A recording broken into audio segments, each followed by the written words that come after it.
और बड़ी खबर का रुख करते हैं। फर्जी डिग्री मामले में एसओजी को बड़ी सफलता हाथ लगी है। विश्वविद्यालय की फर्जी डिग्री मामले में 3 और आरोपी गिरफ्तार हुए हैं। आरोपी मनदीप सांगवान, जगदीश और राकेश कुमार गिरफ्तार हुए हैं। आरोपी मनदीप सांगवान शिक्षा निदेशालय में एलडीसी के पद पर कार्यरत था। जगदीश भी उच्च माध्यमिक विद्यालय देशनोक में एलडीसी था। राकेश कुमार फर्जी डिग्री अपनी प्रिंटर शॉप से प्रिंट करता था। आरोपी मनदीप ने पत्नी को ओपीजेएस विश्वविद्यालय की फर्जी डिग्री दिलवाई थी। फर्जी डिग्री से पीटीआई भर्ती परीक्षा सुमन ने पास की थी। तो पहले पीटीआई की परीक्षा की ज्वाइनिंग में सुमन को दिक्कत आ रही थी, तो ऐसे में मनदीप ने जगदीश और दलाल सुभाष के जरिए फर्जी डिग्री निकालकर अपनी पत्नी को दे दी। सुमन वर्तमान में शारीरिक शिक्षक के पद पर तैनात है। मनदीप, जगदीश अपने साथियों के साथ मिलकर ये फर्जी डिग्री का खेल चला रहे थे और परीक्षाओं में खेल आरक्षण का लाभ उठाने वाले अभ्यर्थियों को फर्जी डिग्री देते थे। विशेष योग्यता के अंक अर्जित करके देने के लिए ये षड्यंत्र रचा करते थे। मनदीप और जगदीश योग्य अभ्यर्थियों को ढूंढकर सौदा तय करते थे और फिर सुभाष के माध्यम से ओपीजेएस विश्वविद्यालय में फर्जी एडमिशन दिलवाकर सरकारी नौकरियों में भर्ती करवाते थे। और ज्यादा जानकारी के साथ सहयोगी यादवेंद्र का रुख करते हैं। यादवेंद्र, बड़ी सफलता हाथ लगी है, 3 और आरोपी गिरफ्तार हुए हैं। क्या कुछ इनका रोल रहता था इस पूरे मामले में?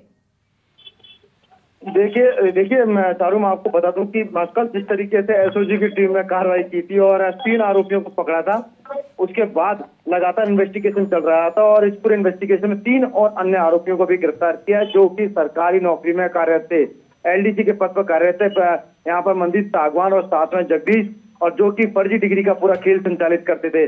खास बात यह है कि मनदीप जो है, जिसकी पत्नी सुमन है, जो कि शारीरिक शिक्षक के तौर पर कार्यरत है अभी किसी सरकारी विश्वविद्यालय के अंदर, अपनी पत्नी को भी पीटीआई की जो परीक्षा जो है मनदीप ने फर्जी डिग्री के मार्फत ही पास करवाई थी।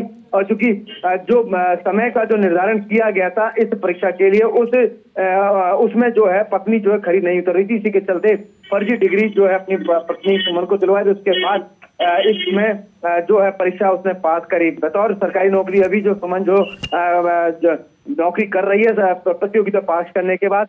इसके अलावा ये जांच में सामने आया है कि जगदीश और साथ में जो मनदीप जो है वो सुभाष के जरिए अपना पूरा खेल रचते थे। और चूंकि खेल कोटे के तहत जो भर्तियां होती थी, उस खेल कोटे के तहत फर्जी खेल प्रमाण पत्र बना करके ये लोग जो है बांटा करते थे। और उसके बाद जो जिम्मेदारी तय कर रखी थी वो मनदीप को और जगदीश को सुभाष ने दे रखी थी। और इसी के चलते देखिए सुभाष और जो मनदीप जो है, माफ कीजिएगा, जगदीश और जो मनदीप है वो वरिष्ठ अंक लाने के लिए ऐसे अभ्यर्थियों को ढूंढा करते थे और उनको अच्छा अंक देने के बाद अच्छा अंक देने वाली डिग्री जो है उनको मुहैया कराते। इसके अलावा वो खेल कोटे का भी प्रमाण पत्र देते और उसके बाद उनको सरकारी नौकरी में वो फर्जी का तरीके से जो है तैयारी करते थे। उसके बाद सरकारी नौकरी हासिल करते थे।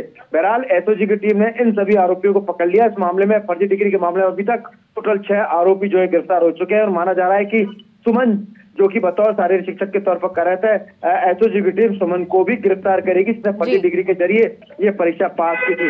यादवेंद्र, क्या इनके पास से और भी दस्तावेज ऐसे बरामद हुए हैं जिन बच्चों को, जिन अभ्यर्थियों को उन्होंने फर्जी डिग्री दी हो? देखिए बिल्कुल बहुत सारे दस्तावेज जो है, भारी मात्रा में दस्तावेज जो इनसे बरामद किए हैं। राकेश, जिसको अरेस्ट किया है, राकेश जो कि अपनी शॉप से ही प्रिंट करवाता था सारी फर्जी डिग्री और प्रिंट करवा करके ये फर्जी डिग्री बांटने का काम करता था। विभिन्न तरह के लैपटॉप और साथ में कंप्यूटर और उनसे मिला उनका जो डाटा जो है वो भारी मात्रा में जो है बरामद किया है। अब एसओजी की जो टीम है वो अब राकेश और इसके अलावा जगदीश और साथ में मनदीप से यहाँ पर पूछताछ करेगा अब तक कितने लोगों को ये फर्जी डिग्री और खेल प्रमाण पत्र जो है मुहैया करा चुके हैं। अगर जो लोग, जिन लोगों को ये खेल प्रमाण पत्र मुहैया कराया, फर्जी डिग्री मुहैया कराया, जिन लोगों ने सरकारी नौकरी हासिल की है, निश्चित तौर पर अब वो सब एसओजी की रडार पर है। जल्द ही एसओजी स्कूटनी करने के बाद, पूछताछ के बाद जो नाम सामने आएंगे उन सभी आरोपियों को गिरफ्तार करेगी जिन्होंने फर्जी डिग्री के मार्फत सरकारी नौकरी हासिल की। ठीक है, बहुत शुक्रिया आपका यादवेंद्र इस तमाम जानकारी के लिए। तो ये थे हमारे सहयोगी यादवेंद्र शर्मा, फोन लाइन पर हमारे साथ जुड़े थे।